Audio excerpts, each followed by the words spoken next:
On est d'accord que Kandinsky, c'est ça. Mais en fait, il peut aussi faire ça ou ça. En 1933, en Allemagne, Kandinsky est obligé de quitter le pays. Ça, c'est parce que les nazis viennent d'arriver au pouvoir et du coup la liberté artistique est vraiment restreinte. C'est donc à presque 70 ans qu'il atterrit à Paris.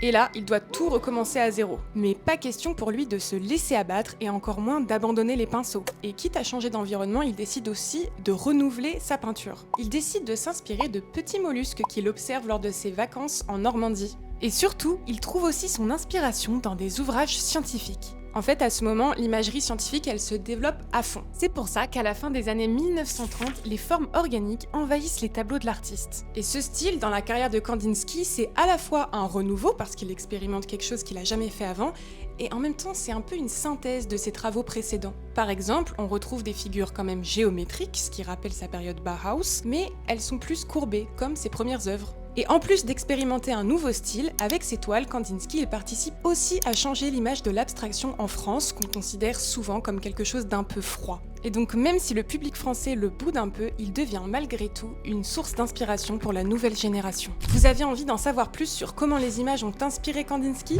Ça tombe bien, le LAM à Villeneuve-d'Ascq, à côté de Lille, qui vient d'ailleurs d'être rénové, vous propose justement une exposition Kandinsky face aux images. C'est jusqu'au 14 juin, alors dépêchez-vous !